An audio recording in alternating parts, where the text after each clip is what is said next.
This great phrase, necessity is the mother of invention, has come to mind so many times this last 2 years.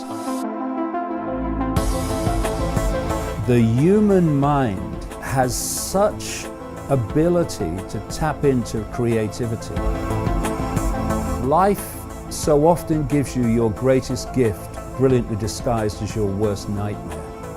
But what that does is remind people of a simple fact, where the power really is. What's happening now as people's ability to operate in the system becomes challenged, they're having to look at other ways of doing things. We've got to free ourselves of this perceptual dependency on the system. That's the system that put you in a hovel. That's the system that has screwed you all your life. That's the system that stopped your children going to bed without being hungry. This system needs to go.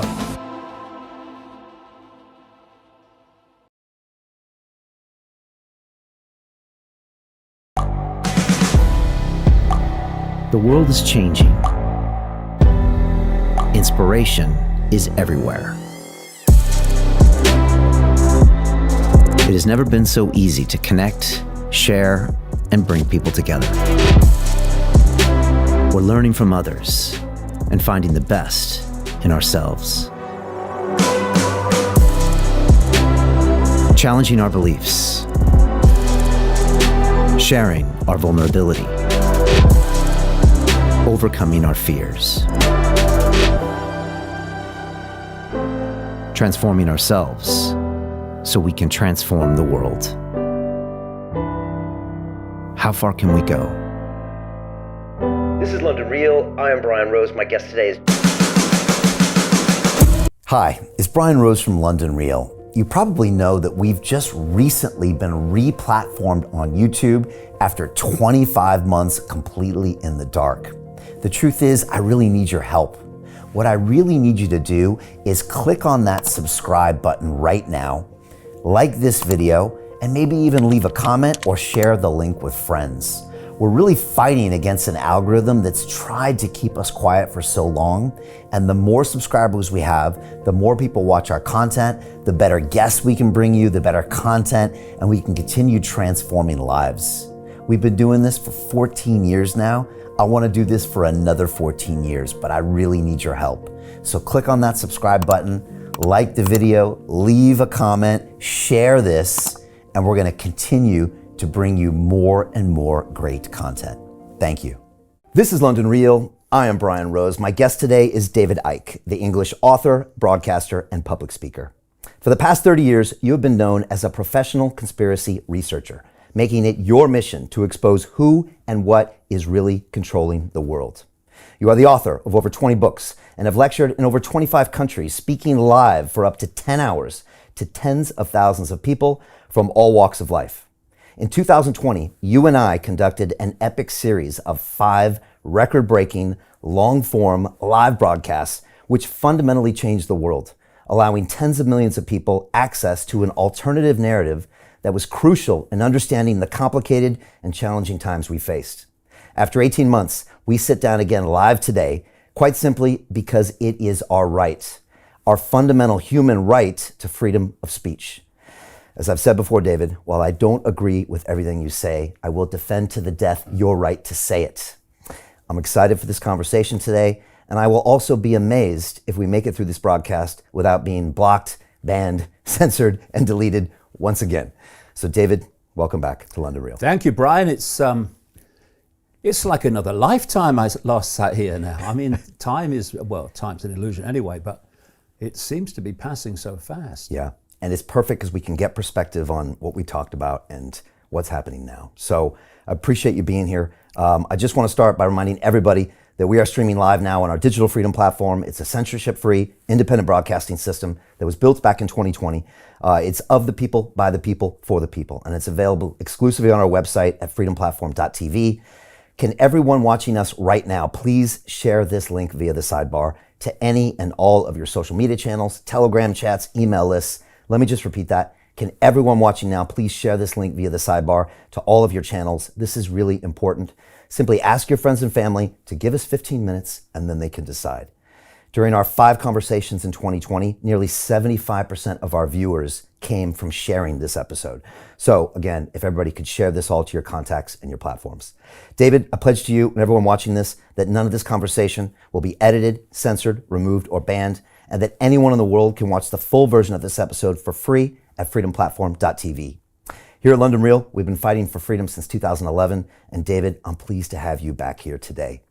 Before we start, I want to take a couple minutes just right now and bring everybody up to speed on exactly what happened in 2020 when you and I conducted 5 live stream conversations on London Real, because I think it's highly relevant to the world that we face today.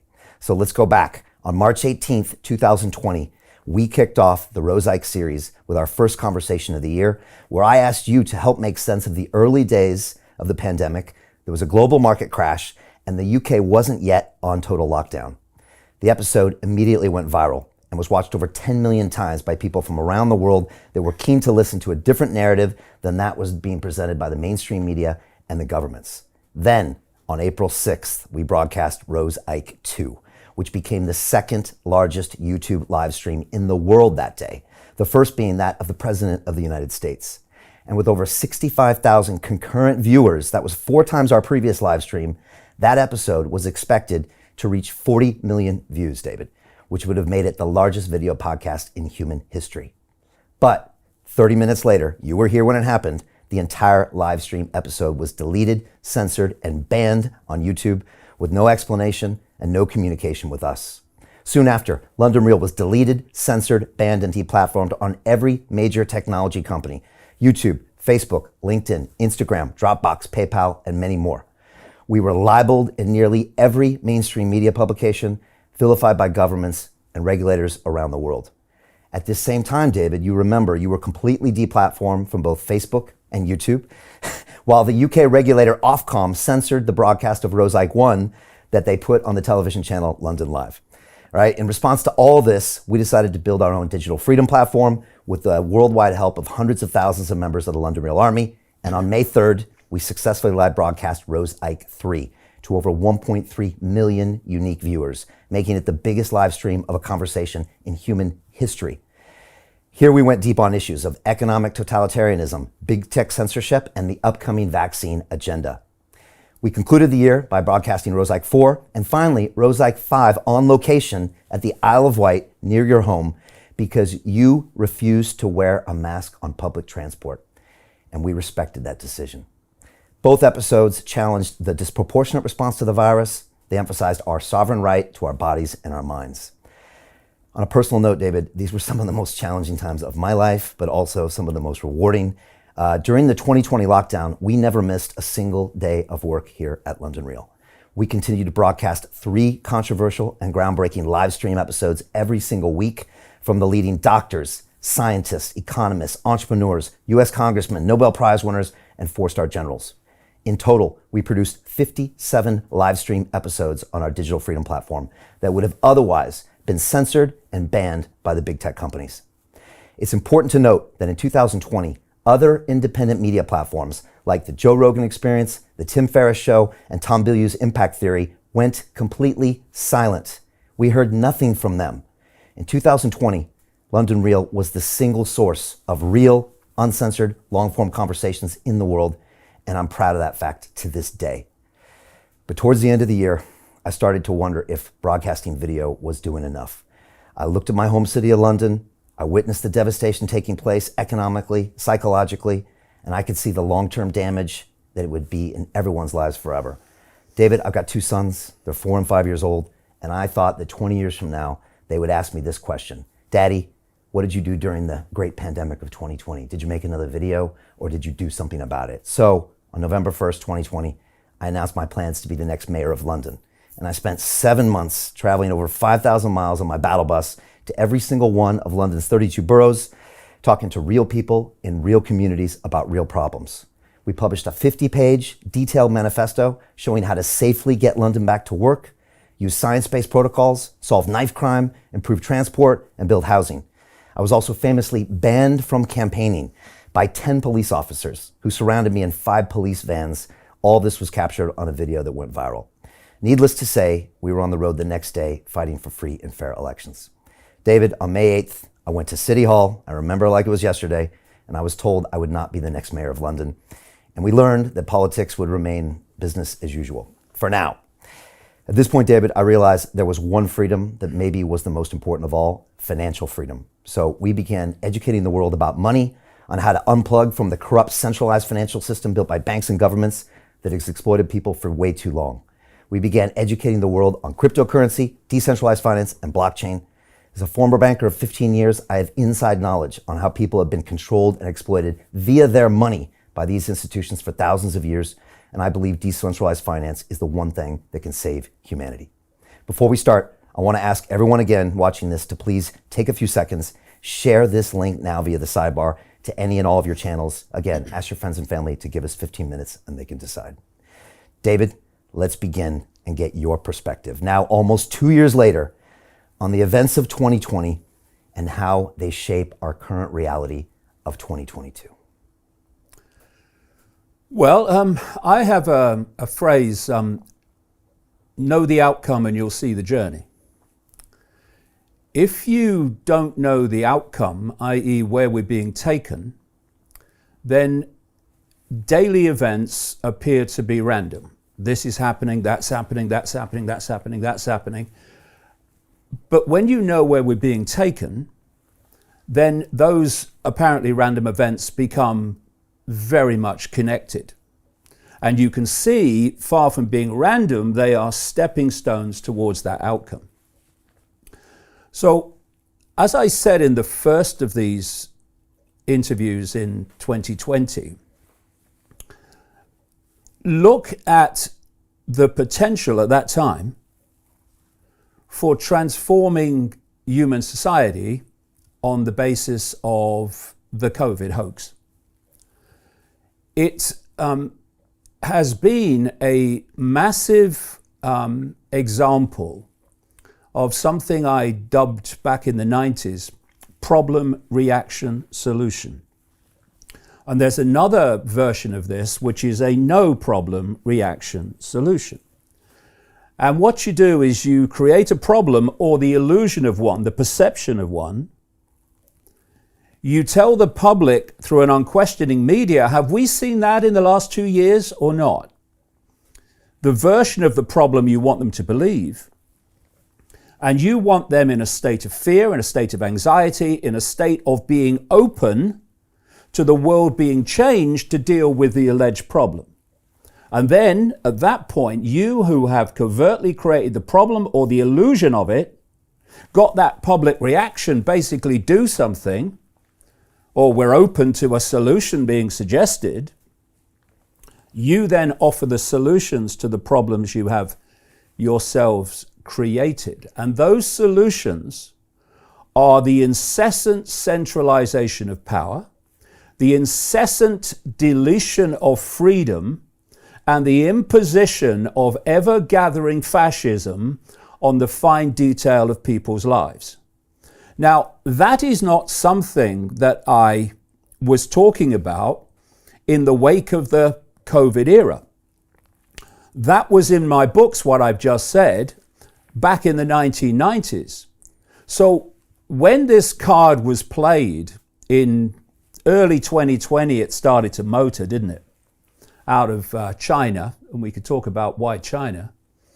I could see immediately that this was if not a problem reaction solution, then a no problem reaction solution. I was open to either at the time. But the potential for global transformation of human society was so vast, it was obvious to me that this was no, again, random happening. Because, I've been doing this a long time. I'm in the 32nd year now. And, I've looked at this on many different levels, including the psychology of those behind it, what I call the global cult. We can get into that. And one thing I've seen very clearly over the decades is that, yes, some things kind of randomly happen in that sense. And this cult will think we can ride this wave to advance our agenda. But anything that is a opportunity to vastly advance that agenda is never random. It's always ordained or pre-planned, pre-prepared. So you started to see the evidence emerge of Event 201, the Gates Foundation, World Economic Forum, Klaus Schwab simulation, just weeks before they played what I say was another simulation, a simulation of a coronavirus pandemic. And if you look, and you can find it on the internet, at what was said and all that was contributed to that, it was preempting what actually happened.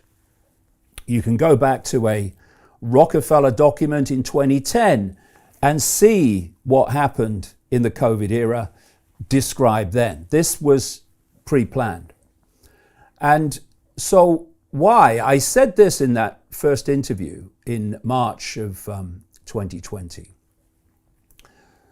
The journey they want to take us to, or the journey they want to take us on, the outcome, which makes total sense of the last 2 years, is to create a society of total global control, 24/7 surveillance, and a structure that I call the Hunger Games society, in which you have a tiny, tiny few globally at the top of the pyramid.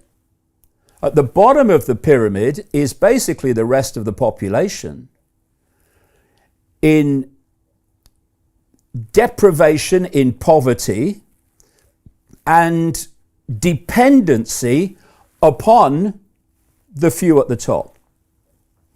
And if you want to control people, make them dependent on you.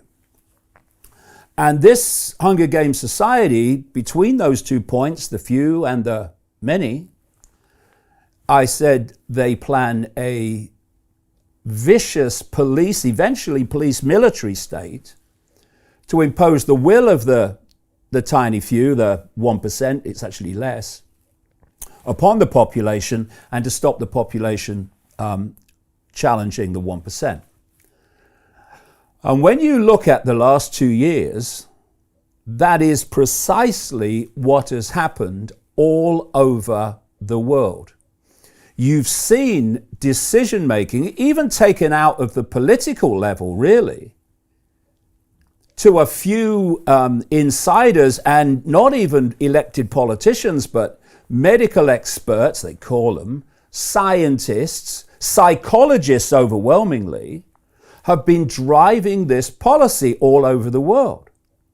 And when you look at countries like Canada, Israel, Italy, Austria, that's now just announced mandatory imposition of this fake vaccination we can get into.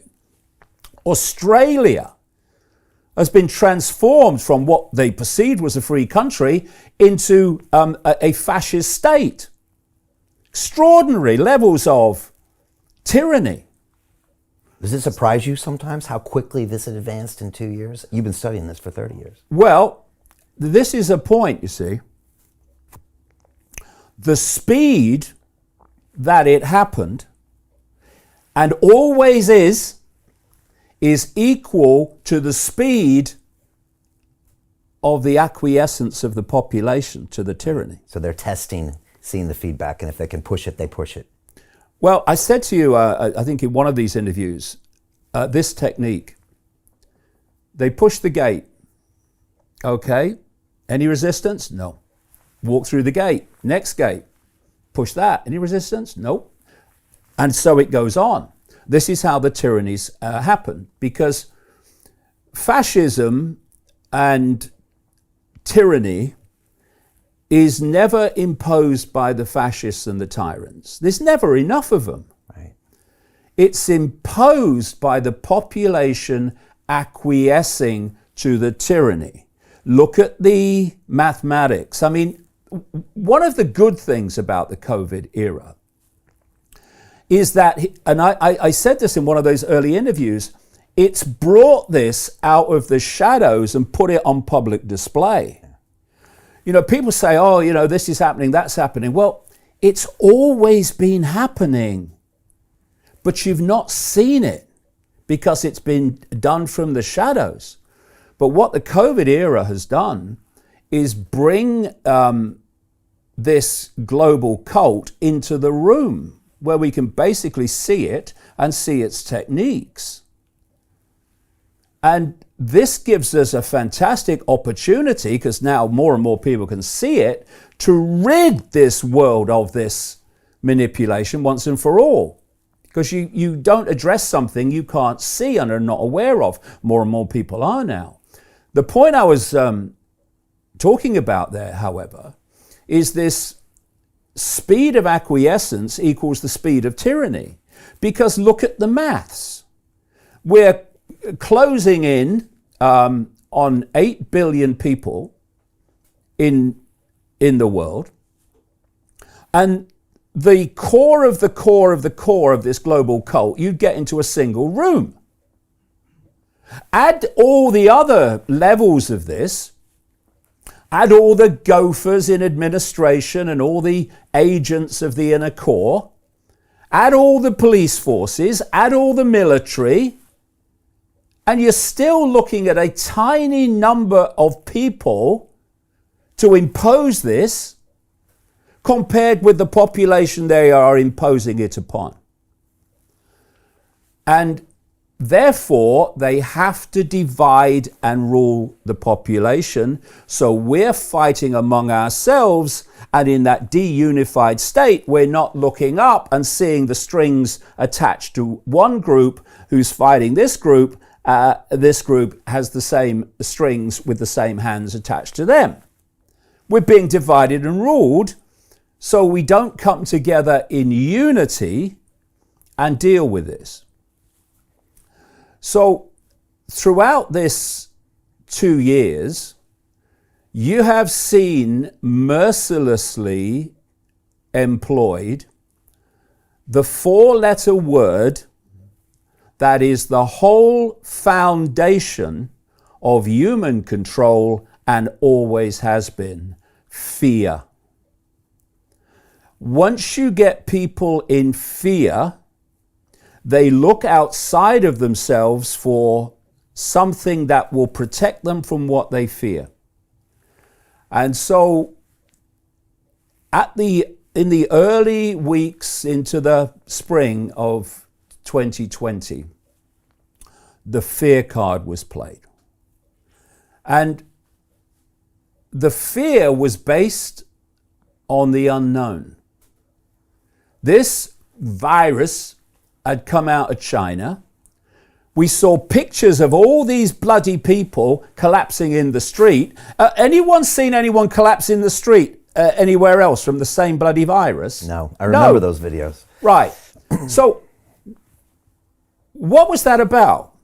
It was about terrifying the global population into acquiescence. And at that point, in the spring of 2020, people were thinking, what's going on? There's people collapsing in the street. There's this virus. Oh my God. So when, in unison, the politicians, puppets, came out and said, lockdown, lockdown, it's the only way, lockdown, social distancing, and all this stuff, people meekly went under house arrest. That's all it was, house arrest. I refused to, because they feared, in effect, the unknown. And 2 things have happened since. One is that a particular group of people, no matter the scale of provable repeating lies that they've been told and shown to be lies, no matter that, when the next lies are told, they believe them.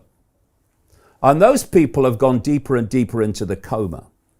They're the ones that just do what they're told without question. They hide, they put the face nappy on, they take whatever jabs they're told to have without even questioning what's in them. And I've been surprised by what I thought were advanced, intelligent, open-minded people that have just completely scared and complied. Yeah, and they did. So what you've got is three groups of people. Two of these groups have allowed this to unfold, and these two groups are responsible for every tyranny in human history. One is the group we're discussing. They do not question.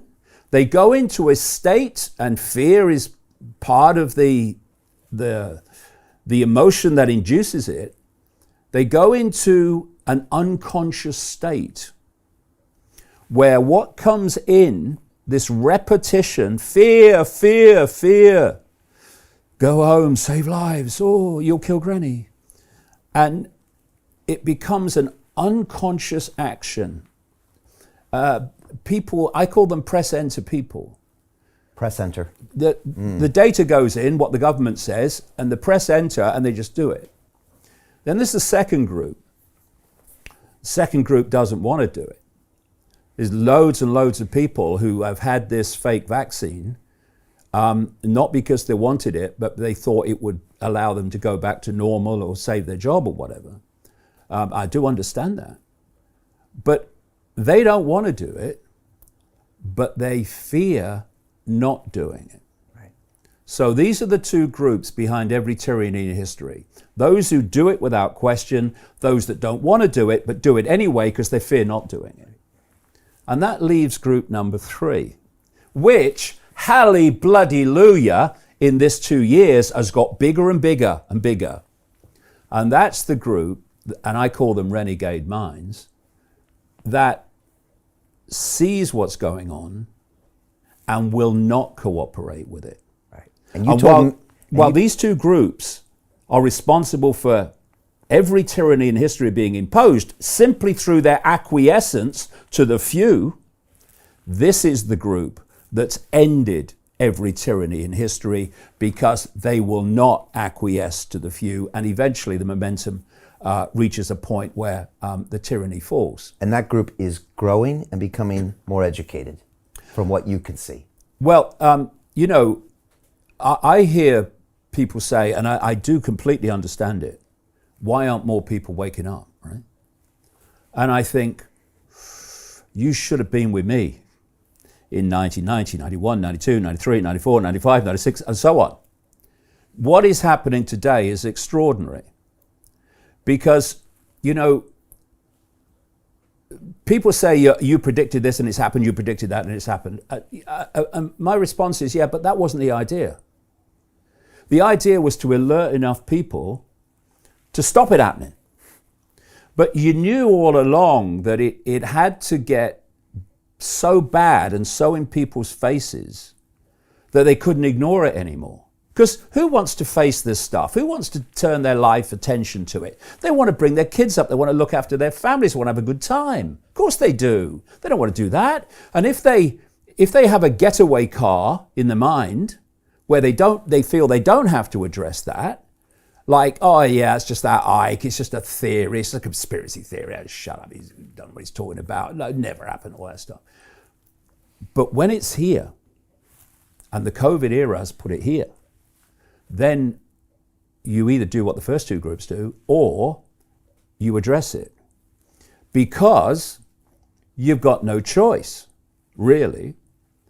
And what's happened, despite all the censorship, which has been hysterical, and it's not been hysterical censorship because of the power of this cult.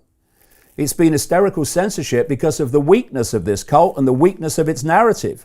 The only way its narrative, ludicrous, could be defended is if those that were unraveling it were silenced. But despite all that, the information still got out there. Yeah. And people have got more and more streetwise about what the agenda is, where the world's being taken, and crucially about the techniques that are used to take us there. And they're all psychological, because the few cannot control the many physically. Impossible. They want to do that by connecting the population to AI, so AI becomes the human mind, then they can do that. But up to that point, they can't. The only way the few can control the many, the vast many, is by controlling the perception of the many, which becomes the behavior of the many. And this is the stadium in which the whole damn conspiracy is played out. Human perception. You get human perception, you've got human behavior. What is collective human behavior? It's human society. Where does human perception come from? It comes from information received. So if you can control the information that people receive through censorship and through the education system, what laughably passes for it, and through all these sources of so-called information, you can impose that perception that suits you, which becomes the behavior, which becomes human society. So if we look at the what happened with so-called COVID, the perception was that there's a deadly virus and we're all in mortal danger. That perception led to people meekly going under house arrest without question. If you had a different perception, which is the one I had, then you thought, sod that, I'm not doing any of it. Because if you ask me to do moronic things and I do them, then I'm a frickin' moron, and I'm not. So I didn't social distance. I didn't not go out because I was told I couldn't. I didn't wear a face nappy. I'll die first. I never even had that stupid bloody thing on your bloody head with your temperature. I won't do it. I will not play a part in my own enslavement and my children's enslavement. I will not do it. So I had a different perception. So my behavior was completely different. Why my perception was different? This is the stadium in which it's been played out. So what's happened in the last 2 years is the perceptions of vast and increasing numbers of people have changed. They have started to see the world is not controlled by the forces they thought that they were, like governments and prime ministers and presidents. And they've started to see the techniques of manipulation. They've started to see where we're being taken. And the result is that ever larger numbers of people are behaving differently because they're perceiving differently. And this is making it far, far harder for authority to sell its agenda. Because if you look at what's happened, particularly in England, where this rollback suddenly happened out of nowhere, in terms of, you will have noticed this, in terms of great numbers of people, the authorities have lost them. They're not frightened anymore. Right. Not only are they not frightened anymore, they have started to suss what's been going on. You've been lying to us to make us frightened, so we'll do what you want us to do. And what you want us to do is nothing to do with health. It's about imposing this ever-gathering imposition of tyranny. And when you lose people in terms of fear, it's very difficult to get them back. And you know, it's great what's just been announced in England, which is the rolling back of stringent measures. Yeah. It looks like a success against this. Yeah. It looks like people are getting their rights back. Yeah. And you're saying it because they couldn't push through that next gate, so they decided to relax it a little bit. But well, that's part of it. Part of it is the pushback in England. Part of it is that about 100 of Boris Johnson's government's own backbench MPs have said we're not having it. And then the stuff comes out about parties at 10 Downing Street right in the middle of a time when everyone else was locked down and told they couldn't, party or do anything like that. That's taken the moral authority away from any government imposition of restrictions. What do you mean? You ignored them. So this has been a package of things that has pushed back and led to where we are now. And I think there's something else in the background that we don't know about yet. Because if you remember, we were coming up to Christmas in England, and suddenly, right on cue, Omicron! Yeah. Right? Yeah. And they started, oh, Omicron, oh, you must be frightened of Omicron. Never worked like it had before. You lose the fear, you lose the people. So this is a victory, or this is just a temporary occurrence where they wait till there's another event and a way to advance the agenda and the information. Right. Or is this something we can ride as the renegade minds to kind of get more people involved? Two things to this. First of all, like I say, they were pushing towards restrictions as they were coming towards Christmas. Suddenly they announced they weren't going to do it at Christmas, maybe New Year. They went to New Year and they didn't do it. And then if you notice, all these kind of lunatics in the government SAGE scientific advisory groups, they started to go silent. It had all been, we need lockdown, you need a social distancing, we need masks, we need all that stuff. And they've kind of rolled back, it's all gone quiet.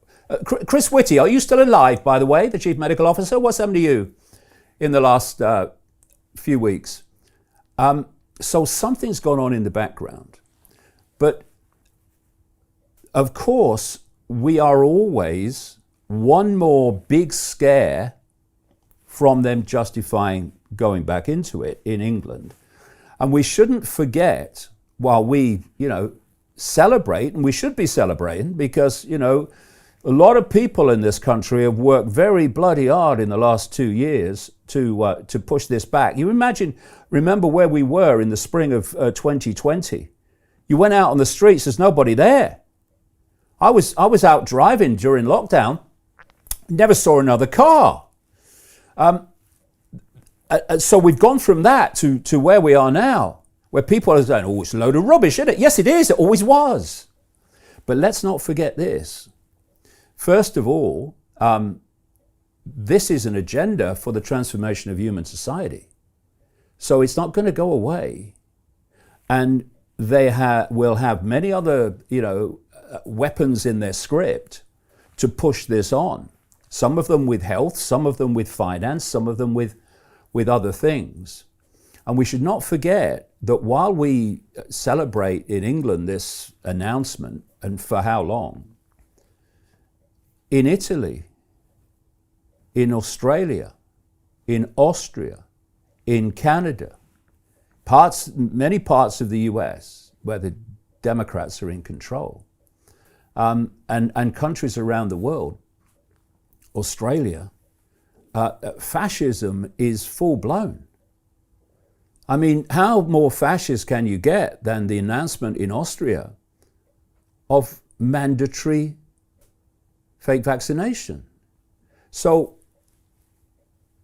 we as a global family, I think, need to take the stand that while anyone is under this tyranny, then we're under this tyranny, because this is a global family. And, just because this is happening in England now doesn't mean it's always going to be like this, but we have an opportunity now in this country to draw the bloody line and say, okay, we've worked to pull this back, and we're not going to take it again. Don't come on with your fear anymore, because we've sussed you. We know that you get us in fear because then we do what you want. We're not going to go there anymore. You're not doing it to us. And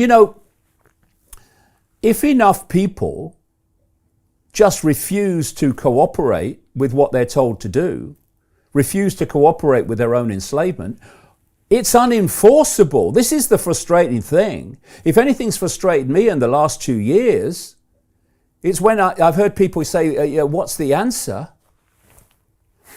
get yourself a calculator. Take those doing it from the population, and there's your answer. Don't cooperate, because they cannot enforce that. I mean, you take America. Something like 75 million people are supposed to have voted for Trump. Not someone I support, by the way. Quite the opposite. But what if those 75 million people had just refused to cooperate in 2020, 2021? Just refused to cooperate. Would have been unenforceable. Yeah. And this is why this second group that can see it but still cooperate with it, that's the pivotal group.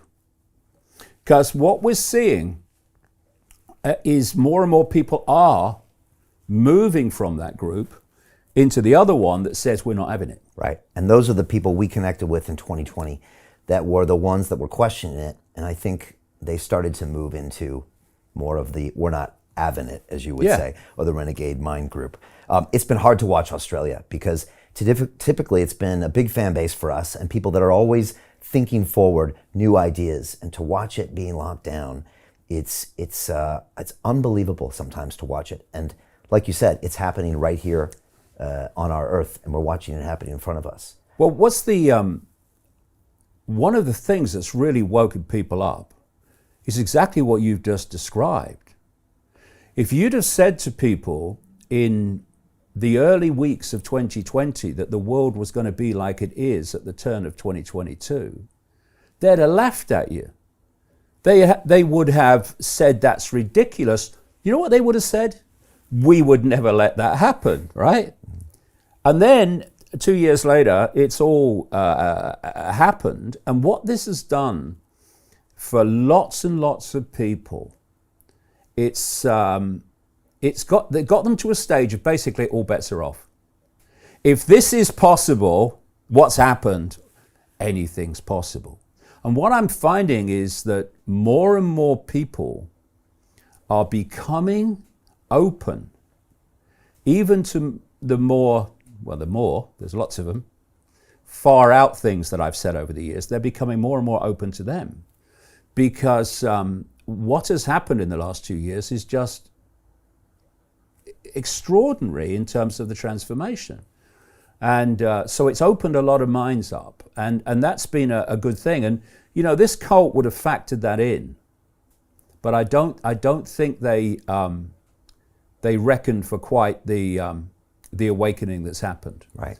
What does the next 12 months look like from a virus perspective, and what do we need to be aware of from data, from testing, from new variants, maybe 12 months, 24 months, and then of course I want to talk about vaccines. But before we do that, what should we be aware of? What do you think's coming? Like you said, I speak to taxi drivers all the time, black cab drivers, and they were asking me 3-4 months ago, do you think it's over? Do you think it's over? And I was thinking, you know what? Something around Christmas sounds like something that could happen. And then it all was written in front of us with this crazy Greek letter that sounded good called Omicron. And again, I was watching it almost played out like a play, like a Shakespearean play. Yeah. What should we be on the lookout for the next 12 months, 24 months? Or is this 10 years or the next 100 years where we will be used the virus as a fear? Oh, the time scale is much shorter.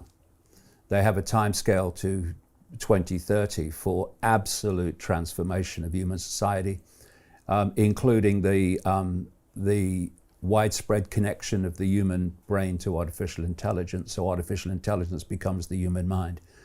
So the time scale is very short.